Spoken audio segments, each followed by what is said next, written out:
So more on significance tests.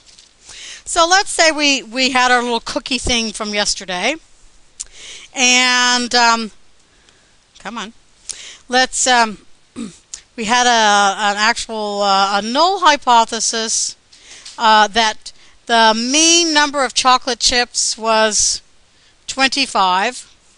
And I do believe that we said we had an alternative hypothesis that the mean number of chocolate chips was not equal to 25. Okay? So let me just give you some numbers. So I'm going to go back to a normal distribution and say that, let's say we knew, excuse me, the population standard deviation was 5. And let's just make our sample size 50. And then in fifth period yesterday, they got a sample mean of 26 chips per cookie. Okay, so let's look at that on a distribution here. My sampling distribution has as its center, is the center 25 or 26? 25. The sampling distribution is the hypothesized one, the 25. And then I'm going to say that our standard deviation of our sampling distribution, I'm going to use this 5 divided by the square root of 50 and get a standard deviation of that of 0.7. Okay, and here was the 26 that they got over here. And maybe we generally think about the area under the curve, 26 or more chocolate chips is what we do. I think we did this yesterday. We got ourselves a test statistic. So I'm going to simplify this test statistic. I'm not going to have to use a t-distribution because I've given you a population standard deviation that I just kind of pulled out of my hat. So my test statistic in this case is going to be a z rather than a t. Again, we'll never do this again, but we'll use a z one time. And that's going to be my sample mean minus my hypothesized mean divided by my standard deviation divided by the square root of n. So that's 26 minus 25 divided by 0.7, which is 1.42. Okay. So after I get a test statistic, here's the next bit of logic that we do, and we kind of started this yesterday. So I go to my standard normal distribution, which has 0 in the center. And I go out 1 standard deviation, 2 standard deviations. So 1.42 is about right here. And I make a straight line. I try to find the area from 1.42 to positive infinity. Now, because my alternative hypothesis said not equal, I don't just look at 1.42 and beyond. I have to look at the other side, negative 1.42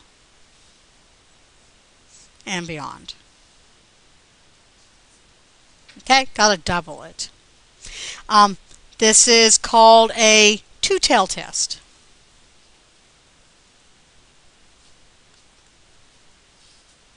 Because I'm not just looking at one side, I'm looking at both sides. Now,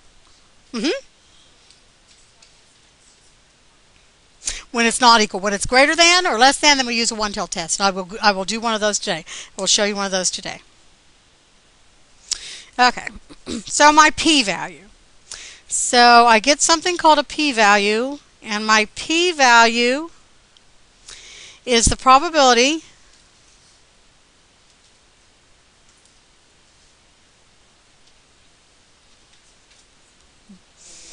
we get a sample this far from our hypothesized mean. We get a sample mean, sorry. Let me say this correctly.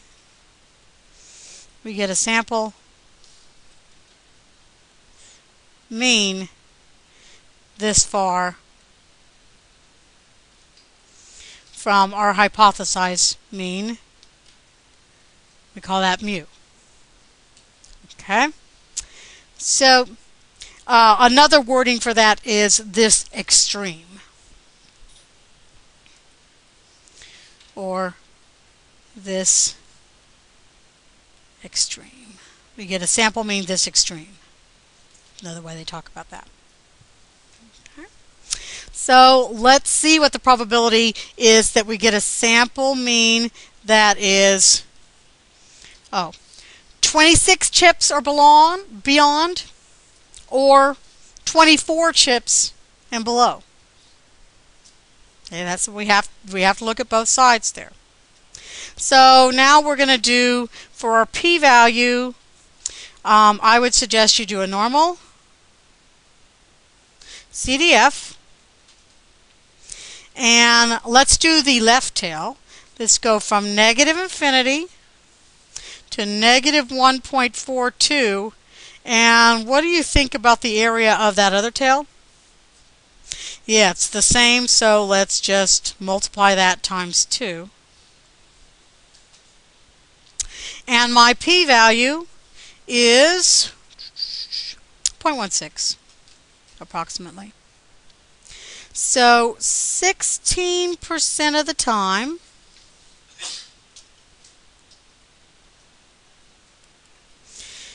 we get a sample mean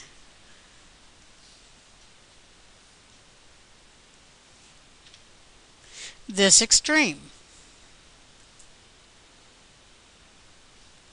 This far away from 25. Okay? Now, do you think that's rare? The answer is no. 16% isn't particularly rare. So, this is not rare.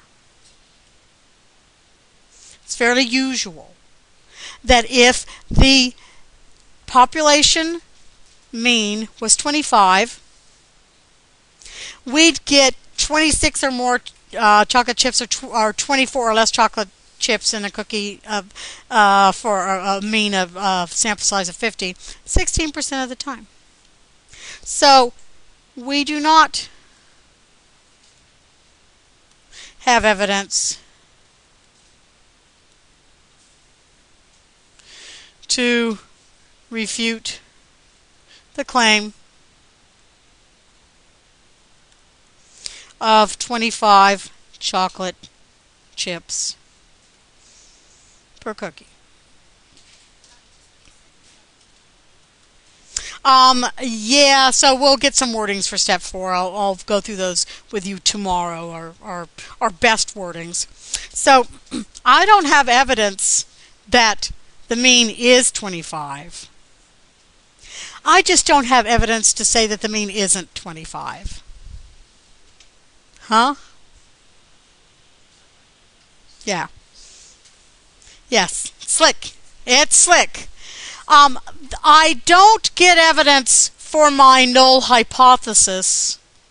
I just don't have evidence to reject my null hypothesis. Because that sample mean of 26 doesn't really tell me that the population mean is 25. It could be 27. And getting a sample mean of 26 would be quite usual. So it doesn't really tell me anything about that 25. It can or could possibly tell me about that mean not being 25. But so yes, that's the slick